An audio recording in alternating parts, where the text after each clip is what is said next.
This episode was suggested by a listener, Emily. If you'd like to suggest a topic, you can do so on Facebook and Instagram at Morbid Curiosity Podcast, on Twitter at Morbid Podcast, and on our website, www.morbidcuriositypodcast.com. This episode contains discussions about bowel movements, the consumption of live animals, and cannibalism. If any of these topics aren't something you want to hear about, this may be a good episode to skip.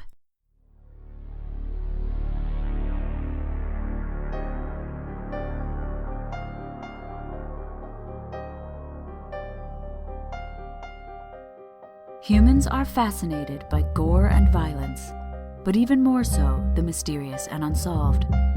Interest in these disturbing and unpleasant subjects is called morbid curiosity, and it has gripped hundreds of people throughout the ages. I am one of those people. My name is Hallie, and this is the Morbid Curiosity Podcast.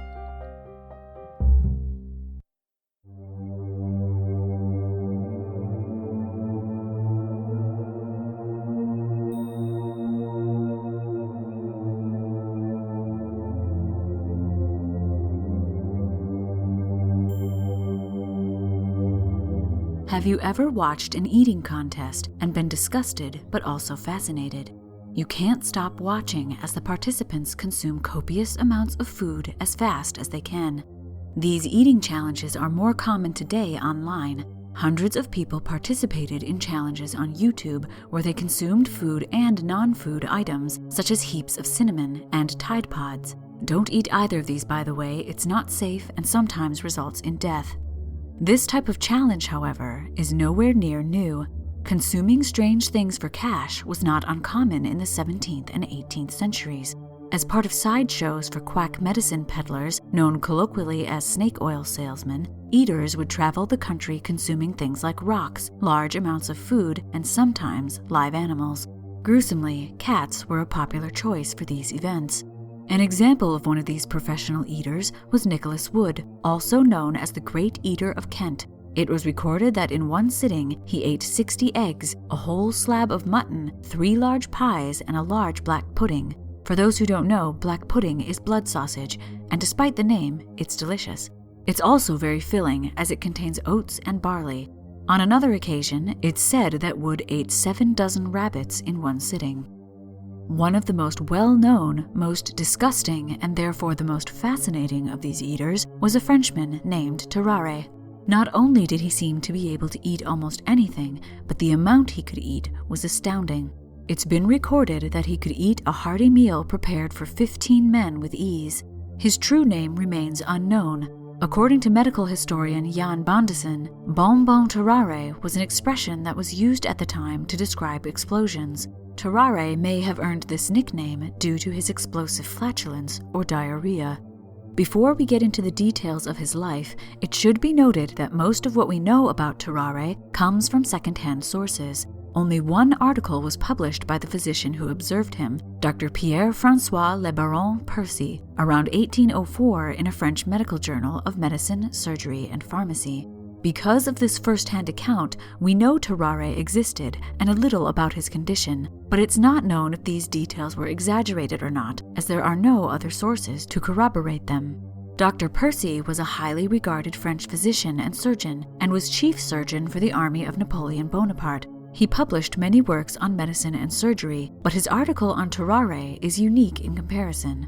While it's likely he performed the same good research for this case study as he did for his other work, it's still the only account we have. Also, while Dr. Percy did the best he could for his time, he couldn't answer the question of how Tarrare was able to eat the way he did. Modern researchers have many hypotheses, but they too are not completely sure. Dr. Percy's account was summarized in English in the London Medical and Physical Journal, Volume 42, in 1819. The entry about Tarrare is contained within another article entitled A Collection of Rare and Interesting Cases, and under the heading Polyphagism, a condition I'll talk about more after the ad break. It's this article that I was able to access, as I'm unable to speak French, and automated translations of medical texts are dodgy at best. Translation to English for this article could also have changed or exaggerated some words of Dr. Percy's original work, so that must also be kept in mind. Side note, a huge thank you to the U.S. National Library of Medicine and the National Center for Biotechnology Information for digitizing and curating all these old journals. It made my research so much easier. One other English source that appears to be reliable, in that it didn't deviate from the London article, is a collection of medical oddities published in 1896, almost 100 years after Dr. Percy's account, written by George M. Gould and Walter Little Pyle. The rest of the articles about Tarrare appear anecdotal at best, containing the basic information from the London Journal article and adding other small details. I don't usually like to do episodes where there's only one reliable source amongst a lot of hearsay, but I found Tarrare so interesting that I decided to go for it anyway. Just know that much of his story may be exaggerated. According to the London Journal's translation of Dr. Percy's article, Tarrare grew up somewhere near Lyon in France, which lies southeast of Paris. He was either thrown out or left home at a young age and took up with a group of miscreants, begging and stealing to sate his already immense appetite. At the age of 17, he weighed only 100 pounds, but could eat a quarter of a cow in 24 hours. He eventually joined a traveling show, his job being to draw a crowd by challenging them to fill his belly or find something that he couldn't eat. He ate flints, corks, anything that was given to him by the crowd. On one occasion, he ate an entire bushel of apples, one by one, in one sitting. When the French Revolutionary Wars began in 1792, Tarrare joined the French military. The politics and movements involved in the French Revolutionary Wars are quite complicated, but I'll try to summarize for context. The wars resulted from the French Revolution, in which Marie Antoinette supposedly said, "Let them eat cake," to her starving and penniless subjects, who complained they were without bread. The French monarchy was overthrown, and a new republic was installed. Fearing similar revolutions would spread over their own borders, Austria and Prussia sent troops to the French border and refused to recall them. France therefore declared war on Austria and Prussia. After a series of victories over these two countries, France was eventually defeated in 1793. This led to the Reign of Terror, which eventually unified the French nation and led to a victory over Austria, Prussia, and Italy in 1796, thanks in large part to the then relatively unknown general Napoleon Bonaparte. At first, Tarrare did well in the new French army. He ate the rations that were allotted him, but he quickly became ill due to what appeared to be starvation. He was taken to the military hospital at Soultz. There, Dr. Pierre-François Percy and a Dr. M. Corville, the surgeon major of the hospital, attempted to treat him. It was at this time that Dr. Percy recorded his notes about Tarrare. He described Tarrare as a young man of medium height and slender build, aged about 26. The small amount of hair he had was fair and quite fine. He had sallow cheeks streaked with wrinkles, possibly due to stretching them around large quantities of food. His mouth was large, but his lips were so thin that they were barely visible. He sweat constantly, but even more so after feasting. He also smelled awful, and Dr. Percy said it was nearly possible to see the scent rising off him, and that his scent could be detected from 20 paces away. Tarrare's bowel movements were always loose and gave off an even more foul stench. When he hadn't eaten, the stretched-out skin of his stomach could be wrapped almost completely around his torso. If he ate a small meal, he could be quick and quite active. But when full, Tarrare's smell grew even more powerful. He sweat profusely, and his cheeks and eyes went red. He also grew very sleepy and slow, and belched loudly and often. As for his intelligence and personality, Dr. Percy is said to have stated that Tarrare was, quote, devoid of force and of ideas, end quote. At the hospital, Tarrare was given 4 times the rations of a normal soldier, but still he sought out scraps from other patients and from the kitchens. Even with this immense supply of food, he was still hungry. He broke into an apothecary and ate all the poultices and medicines inside. One day he ate a live cat in front of the chief army physician, Dr. Lawrence. The physicians then began giving him more and more disgusting things to eat to see if he would do it. He ate a live eel, crushing its head as he swallowed it. He ate lizards, snakes, and is rumored to have eaten a puppy. It was during these experiments that Tarrare supposedly ate a meal prepared for 15 laborers. After he did so, he went to sleep, and when he woke, he showed no sign of stomach issues. It was noted that any time he ate such an immense amount, his belly, which was normally lank and wrinkled, swelled and distended like a balloon. While observing Tarrare, Dr. Corville had an idea. He asked Tarrare to swallow a small wooden box with a piece of paper inside. Tarrare did so, and in time the box exited his body without any harm to him or the box. It was in good condition, and the paper inside was intact. His experiment a success, Dr. Corville believed the French military could use this talent of Tarrare's to move messages across enemy lines. He proposed this idea to the Army General-in-Chief, General de Beauharnais. Impressed but also slightly hesitant to give Tarrare an important mission, General de Beauharnais placed a test message in the box and told Tarrare it was of great importance. Then Tarrare was told to go behind enemy lines and deliver the message to a French prisoner of war imprisoned at a Prussian fortress near Neustadt. Tarrare swallowed the box and set out on his mission, disguised as a peasant. However, as he was sent into a German-speaking region but spoke no German, he was captured almost immediately. He was flogged and put in prison. During the first part of his imprisonment, he expelled the box after 30 hours, but, believing that his mission was important, he promptly swallowed it again. According to Bondison, after 24 hours of interrogation, Tarrare eventually confessed that he carried a message. He was chained to a toilet until the box was again voided. When his Prussian captors opened the box and read the letter, they were frustrated to find no important information at all. Tarrare was again beaten and then released. One rumor says that a false firing squad was set up to frighten him, but Tarrare was released at the last moment. Either way, Tarrare was released in a sorry state. Disenchanted with military service, Tarrare returned to the hospital at Soultz. He begged Dr. Percy to cure him of his constant hunger. Dr. Percy and his team tried to treat him with acids, opium, tobacco pills, soft-boiled eggs, and other medicines, but he remained in a state of starvation. Bondison wrote that Dr. Percy also tried and failed to get Tarrare to stick to a controlled diet.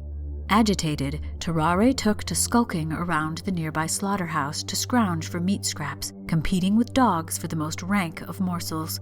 Hospital attendants caught him drinking the blood that was bled from patients. The attendants in the morgue chased him out several times for eating corpses. Dr. Percy and Dr. Corville defended him, reminding the other physicians and attendants that he was ill. Then, a 14-month-old child went missing. Tarrare was the main suspect, and his physicians could no longer stand by him. He was turned out of the hospital and chased away. For 4 years, Dr. Percy lost contact with him. Then he received a letter that Tarrare had been found at a civil hospital in Versailles. He was described as tabid, meaning that he was wasting away. He also had horrible, exhaustive diarrhea. Not long after arriving at the hospital, Tarrare died. It was reported that his body began to putrefy very quickly, and many physicians refused to perform an autopsy due to the horrible stench of his corpse. The chief surgeon of the hospital, Dr. Tessier, began an autopsy, but was quickly unable to continue due to the smell. What he found was very interesting. Tarrare's organs were putrid. His stomach, which seemed to fill the majority of his abdomen, was lined with ulcers and pus. His liver and gallbladder were enlarged. It also seemed that, if his mouth was open wide, his gullet was so large that the stomach was visible when looking through it. This description of the autopsy has been scrutinized many times by medical professionals and historians for the answer to the question of what was different about Tarrare that he could eat the way that he did. Whatever the case, it's clear that Tarrare was miserable. He was constantly starving, and most people, including many of his doctors, thought of him as some sort of sideshow freak, giving him disgusting things to eat just to see if he would. He was used by the military, sent on a spy mission despite misgivings about his ability to function as a spy. There is no record of anyone showing any sort of care for him, save Dr. Percy, and even he had to turn his back when Tarrare was suspected of eating a child. When viewed as anything other than a medical marvel, as a person, Tarrare had a sad life indeed. Still, the cause of all his woe remains a mystery, one that fascinates physicians and the public alike. To this day, there is no clear medical condition that fits the description of Tarrare's behavior and his organs, but there are several theories. Before we get into those, however, let's pause for a word from our sponsor.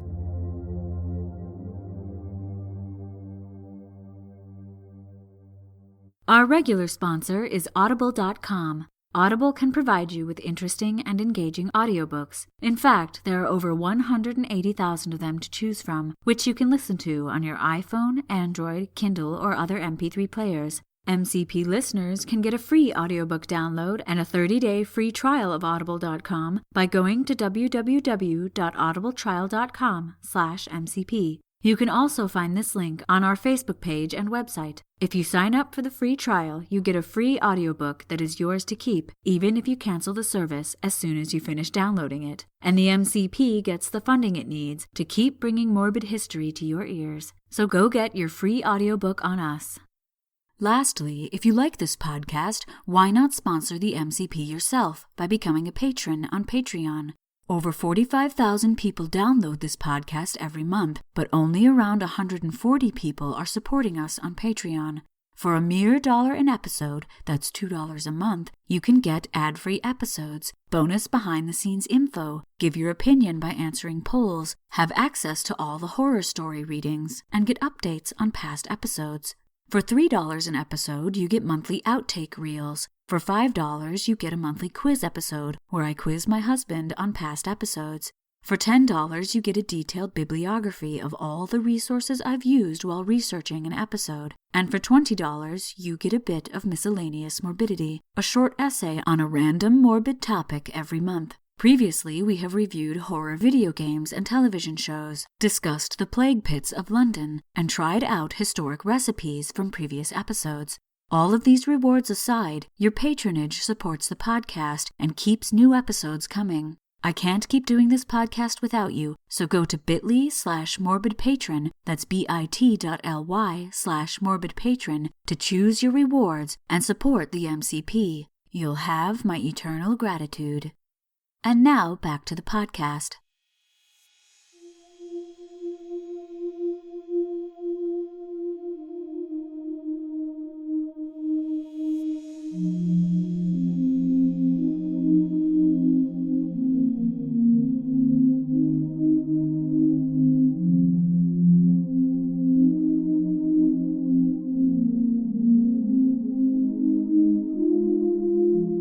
I'm not a medical doctor, but I do know how to research and for the most part interpret what medical doctors have written about Tarrare. Again, there aren't many peer-reviewed articles by modern physicians, but there are books, conversations, and speculations by medical practitioners theorizing about what it could have been. As I'm basically a librarian of strange and dark history, I was able to locate some of these discussions. Still, these discussions haven't been peer-reviewed, and as we can't go back in time to diagnose Tarrare, take what I have to say as educated guesses about what ailed him. Before we delve into diagnosing Tarrare, I'd like to mention the many exaggerated tales of his exploits. Gould and Pyle wrote in 1896 that when Tarrare ate the cat, he later coughed up the bones and fur, quote, in the manner of birds of prey, end quote. Other rumors included that Tarrare died from eating a golden fork, and that tuberculosis is what killed him. I'm not sure where the golden fork one came from, but the tuberculosis rumor may have come from a misinterpretation of the term tabid, or the assumption that any wasting disease in this era must have been tuberculosis. In order to narrow down what might have caused Tarrare's symptoms, I'd like to summarize them briefly. I'll start with the symptoms that were noted while he was alive. He was constantly hungry. He was able to eat an enormous amount of food and non-food items. He was able to pass non-food items without difficulty. His abdomen would swell when he was full and deflate when he was empty. He had malodorous diarrhea, strong body odor. He sweat a lot, profusely after feasting, and was physically quite weak. He also had a large mouth, fair, fine hair, and appeared rather thin when he wasn't full. At his death, he seemed to be wasting away, which could have been due to starvation or some sort of disease. During his brief autopsy, it was recorded that Tarrare's gullet, or esophagus, was so large that you could see into his stomach by just looking into his mouth. The lining of his stomach was covered in ulcers and pus, his stomach, liver, and gallbladder were enlarged, and his organs seemed to putrefy more quickly than normal. It was recorded that there was hesitation in doing an autopsy due to the stench, so it's not known how long after his death the autopsy occurred. The first physician to evaluate Tarrare, Dr. Percy, wrote that Tarrare was afflicted by polyphagia. Today, this term means excessive hunger.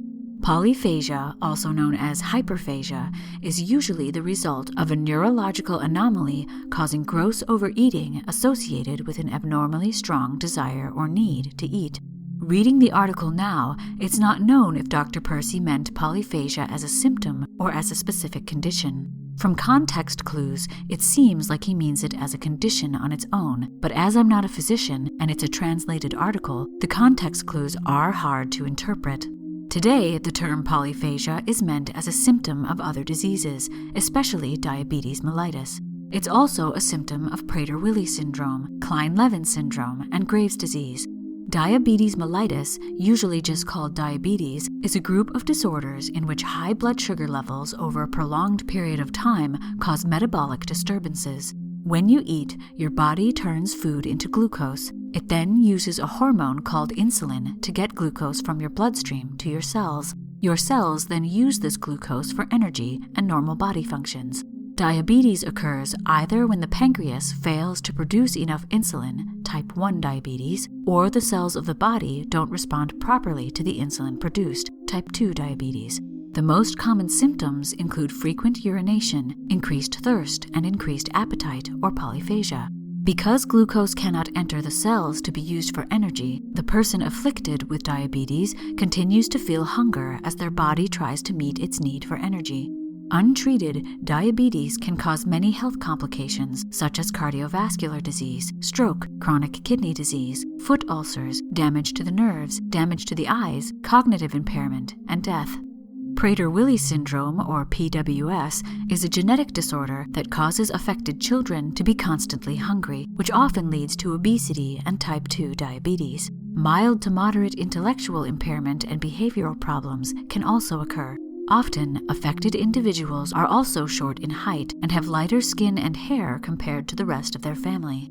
People with Klein-Levin syndrome, or KLS, experience recurring episodes of prolonged sleep, between 15 to 21 hours a day during episodes, which can last from a week to a month. Polyphagia and unusual cravings are present in 50 to 66% of these cases. Other symptoms include marked changes in mood and cognitive ability, severe apathy, and sometimes hallucinations or delusions. Sometimes affected individuals also can't remember what happened during their episodes. Graves' disease is an autoimmune disease that often results in hyperthyroidism, which is another popular theory as to the cause of Tarrare's condition. Hyperthyroidism, or overactive thyroid, occurs when the thyroid gland, which is in the neck, produces too much of the hormone thyroxine. Thyroxine is critical to the normal function of cells. When the thyroid gland overproduces it, metabolism is overstimulated, and the normal function of the sympathetic nervous system is disrupted. The sympathetic nervous system controls the body's rapid involuntary response to dangerous or stressful situations. The excess of thyroid hormone causes various body systems to speed up. This causes a wide variety of signs and symptoms, some of which can mimic other health problems. This can make diagnosis very difficult, even for modern physicians. Symptoms that could have been noted at the time Tarrare lived include increased appetite, sweating, changes in bowel patterns, especially frequent diarrhea, fatigue, muscle weakness, and fine, brittle hair. The symptoms of hyperthyroidism do seem to reflect Dr. Percy's observations. However, hyperthyroidism can also cause anxiety, tremors, sensitivity to heat, goiter, difficulty sleeping, and thin skin. None of these were mentioned by Dr. Percy, but it's always possible that Tarrare had only some of the symptoms. If left untreated, hyperthyroidism can cause heart failure, osteoporosis, muscle weakness, and sometimes thyrotoxic crisis, or a thyroid storm. Symptoms of a thyroid storm are fever, severe weakness, profuse diarrhea, delirium, seizures, and death. In his 2006 book, Freaks, The Pig-Faced Lady of Manchester Quay and Other Medical Marvels, Jan Bondeson speculated that Tarrare and other people suffering from similar conditions might be victims of a damaged amygdala, or ventral medial nucleus of the hypothalamus. In a human brain, the amygdala has been shown primarily to process memory, decision-making, and emotional responses, such as fear, anxiety, and aggression. The ventral medial nucleus of the hypothalamus is involved with the recognition of feeling sated or full after eating. It's been scientifically shown in animals that injuries to the amygdala or ventromedial nucleus can induce polyphagia. However, more testing would be needed to show this is true of humans. Even though these disorders, hyperthyroidism and Graves' disease in particular, are pretty good matches for Tarrare's condition, they don't match up completely. As we have no way to test Tarrare for them today, the answer will forever be unknown. While there have been many showmen who ate all manner of disgusting and non-food items throughout history, or were able to eat a large amount, there is only one other historical character that I found who had symptoms very similar to Tarrare. He also lived at a similar time, which is interesting, and was also featured in an article of the London Medical and Physical Journal in 1799. This article was written by a Dr. J. Johnson, who worked for the Sick and Hurt Commissioners, who were responsible for all medical services in the British Royal Navy and for overseeing the welfare of prisoners of war. This other person was Charles Domery. Domery was born in Poland around 1778. Similar to Tarrare, from a young age he had a large appetite. At age 13, he enlisted in the Prussian army during the War of the First Coalition. When the Prussian army began to suffer food shortages, he entered Thionville, the town they were sieging, and defected to the French army for a single melon, which he ate immediately, rind and all. During his time in the French army, he was given double rations, but used all his pay to buy more food. Still, he was constantly hungry. Bondison wrote that while stationed at a camp near Paris, Domery was so hungry that he ate around 174 cats over the course of a year. He also took to eating between 4 and 5 pounds of grass a day if he could find nothing else. Bondison also wrote that while in the Navy aboard the ship the Hoche, he attempted to eat the severed leg of a crew member when it was blown off by cannon fire. Horrified, the other members of the crew wrestled it away from him.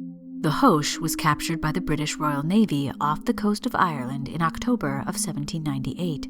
Those on board, including Domery, were interned in a prison camp near Liverpool. His captors, astonished by his appetite, eventually gave him 10 times the normal rations of prisoners, but Domery still ate many of the rats that wandered into his cell. He also ate medicines that other prisoners refused to take and seemed to suffer no ill effects. While he was imprisoned, Dr. Johnson and a Dr. Cochrane performed an experiment to test Domery's unusual gastronomic condition.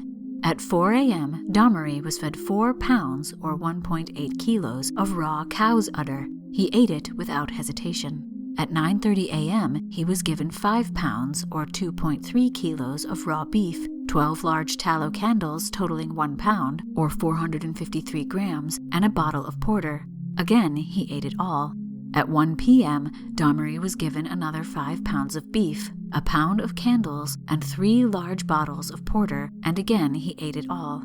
During this experiment, he did not defecate, urinate, or vomit. At 6:15 p.m., after the experiment was over, it was noted that he was, quote, in particularly good cheer, end quote, and danced, smoked his pipe, and drank 1 further bottle of porter.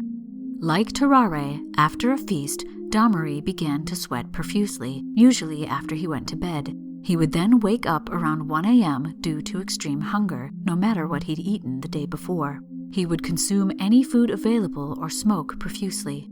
At around 2 a.m., he would go back to sleep, and then wake again between 5 and 6 a.m., sweating heavily. As soon as he got out of bed, the sweating would cease, starting again whenever he ate. Unlike Tarrare, besides his eating habits, Domery was apparently more normal in appearance. He was of normal build, though tall for the period, at 6 foot 3 inches, or 1.91 meters. He had long brown hair and gray eyes, smooth skin, and was quite pleasant to be around. He was also considered to be of normal intelligence. He showed no outward signs of ill health, though he did seem to be physically weaker than typical soldiers. It's unknown what became of Domery following his imprisonment. Tarrare has mostly remained a little-known curiosity since his story appeared in medical journals. Oddly, in 2019, his story once again moved into the public eye thanks to the popularity of several memes about him. The first one that rose to popularity was an image of a nervous-looking Squidward from SpongeBob SquarePants with the line, "That face you make when you're a 14-month-old French infant at a military hospital in the 18th century and Tarrare comes into your room." Many other memes appeared that were similar, using mostly "that face you make when" descriptions. Despite the length of these memes and the research required to get the joke, Tarrare memes grew quite popular for a short time. Tarrare was both fascinating and disgusting, a combination that for some reason holds the attention of many, both in the past and today. While I do not endorse emulating him by participating in ill-conceived internet challenges, I do endorse reading about Tarrare and other sideshow acts. They will surprise, amuse, and enthrall you, but most importantly, they'll satisfy your morbid curiosity.